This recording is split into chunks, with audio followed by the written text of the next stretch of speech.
السلام علیکم ورحمۃ اللہ وبرکاتہ۔ محترم ناظرین، ہمارے اس پروگرام میں آپ کا ایک بار پھر خیر مقدم ہے۔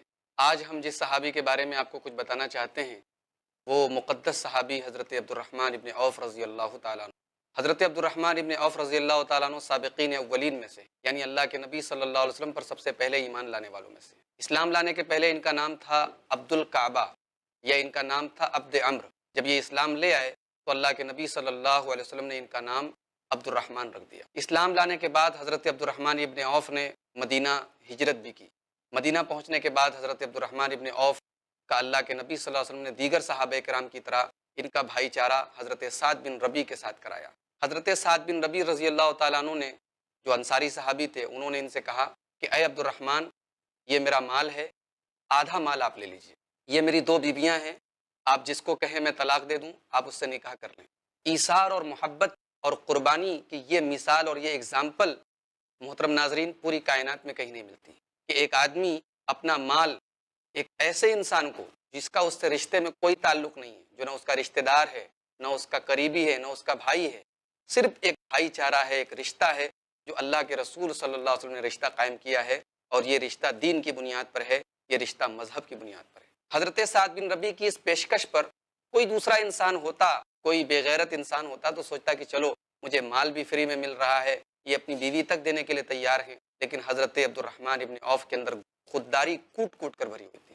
انہوں نے کہا کہ میرے بھائی، تمہارا مال تمہیں مبارک ہو، تمہارے اہل و عیال کو اللہ تبارک و تعالیٰ خوش رکھے، مجھے نہ تمہارا مال چاہیے، نہ مجھے تمہارے اہل و عیال چاہیے، تم مجھے بازار کا راستہ بتا دو۔ حضرت سعد بن ربیع نے ان کو بازار کا راستہ بتایا، یہ بازار گئے اور چند پیسوں سے انہوں نے تجارت شروع کی، گھی اور پنیر سے انہوں نے تجارت شروع کی، اور اللہ تبارک و تعالیٰ نے اتنی دولت دی ان کو، اتنی دولت دی کہ بہت جلد ہی انہوں نے شادی کر لی۔ شادی کے بعد ان کی ملاقات ایک مرتبہ اللہ کے نبی صلی اللہ علیہ وسلم سے ہوئی۔ اللہ کے نبی صلی اللہ علیہ وسلم نے ان کے کپڑے پر زردی کا نشان دیکھا۔ عرب میں دستور تھا، عورتیں ایک خاص قسم کی خوشبو لگاتی تھیں جو زرد رنگ کی ہوتی تھی، پیلے کلر کی ہوتی تھی۔ اللہ کے نبی صلی اللہ علیہ وسلم نے ان کے کپڑوں پر لگی ہوئی اس زردی سے اندازہ لگا لیا کہ انہوں نے شادی کی ہے۔ آپ نے پوچھا کہ کیا تم نے شادی کی ہے؟ انہوں نے کہا کہ ہاں میں نے شادی کی ہے۔ اللہ کے نبی صلی اللہ علیہ وسلم ان سے پوچھتے ہیں کہ تم نے اپنی بیوی کو مہر میں کیا دیا؟ یہ کہتے ہیں کہ میں نے ایک کھجور کی گٹلی کے برابر سونا دیا۔ پوچھنے کے بعد جب آپ کو پتہ چلتا ہے کہ انہوں نے ایک کھجور کی گٹلی کے برابر سونا دیا ہے تو آپ فرماتے ہیں کہ اولم ولو بشاتن، ولیمہ کرو چاہے ایک بکری ہی کیوں نہ کرو۔ اللہ کے نبی صلی اللہ علیہ وسلم کے حکم پر حضرت عبد الرحمن ابن عوف ولیمہ کرتے ہیں۔ محترم ناظرین کرام، حضرت عبد الرحمن ابن عوف وہ صحابی ہیں جن کے پیچھے اللہ کے رسول نے نماز پڑھی۔ جی ہاں، آپ چونک گئے ہوں گے سن کر، آپ کو حیرت ہو رہی ہوگی کہ کیا اللہ کے رسول نے بھی کسی کے پیچھے نماز پڑھی ہے؟ صحیح بخاری، صحیح مسلم کی حدیث ہے، حضرت مغیرہ ابن شعبہ اس حدیث کے راوی ہیں۔ ایک مرتبہ اللہ کے رسول صلی اللہ علیہ وسلم کسی سفر سے آئے اور فجر کی نماز کا وقت تھا۔ اللہ کے رسول صلی اللہ علیہ وسلم قضائے حاجت کے لیے کہیں گئے اور واپسی میں آپ کو دیر ہو گئی۔ آپ جب تک واپس آئے نماز کا وقت ہو چکا تھا۔ صحابہ کرام نے حضرت عبد الرحمن ابن عوف کو نماز کے لیے آگے بڑھایا اور حضرت عبد الرحمن ابن عوف نماز پڑھانے لگے۔ اللہ کے نبی صلی اللہ علیہ وسلم جب پہنچے تو ایک رکعت مکمل ہو چکی تھی۔ اللہ کے نبی نے ایک رکعت ان کے پیچھے پڑھی اور سلام پھیرنے کے بعد اللہ کے نبی صلی اللہ علیہ وسلم نے ایک رکعت پوری کی۔ صحابہ کرام گھبرا گئے کہ اللہ کے رسول نے ان کے پیچھے نماز پڑھی ہے۔ جب اللہ کے رسول صلی اللہ علیہ وسلم نے سلام پھیرا تو آپ نے فرمایا قد اصبتم، تم نے بالکل درست کام کیا ہے، تم نے کوئی غلط کام نہیں کیا ہے۔ تو یہ حضرت عبد الرحمن ابن عوف ہیں جن کے پیچھے اللہ کے نبی صلی اللہ علیہ وسلم نے نماز پڑھی ہے۔ حضرت عمر فاروق رضی اللہ تعالیٰ عنہ حضرت عبد الرحمن ابن عوف کے اوپر بہت اعتماد کرتے تھے اور بہت بھروسہ کرتے تھے۔ یہی وجہ ہے کہ جب حضرت عمر کا انتقال ہونے لگا اور انہوں نے 6 صحابہ کرام کی ایک کمیٹی بنائی تھی تو ان کو خاص طور پر یہ تاکید کی تھی کہ اگر آپ لوگوں کا آپس میں اختلاف ہو جائے، اگر دو لوگ الگ الگ رائے دیں تو ایک بار پھر آپس میں مشورہ کرنا۔ اگر ایک خلیفہ کے حق میں 4 لوگ ہوں، ایک کے حق میں 2 لوگ ہوں، تو جدھر میجورٹی ہو، جدھر اکثریت ہو، ان کی بات مان لینا، اور اگر دونوں طرف برابر ہوں، دونوں طرف 3 لوگ ہوں، تو جس پارٹی میں عبد الرحمن ابن عوف ہو اس پارٹی کے اعتبار سے تم اس کو خلیفہ بنا لینا۔ یہ حضرت عمر فاروق رضی اللہ تعالیٰ عنہ کا اعتماد تھا حضرت عبد الرحمن ابن عوف کے اوپر۔ محترم ناظرین کرام، حضرت عبد الرحمن ابن عوف کی زندگی میں ہمیں ایک خاص چیز اور ملتی ہے کہ انہوں نے اللہ کے نبی صلی اللہ علیہ وسلم کی وفات کے بعد آپ کی بیویوں کے لیے، ازواج مطہرات کے لیے، اس امت کی ماؤں کے لیے اپنی دولت کے دروازے کھول دیے۔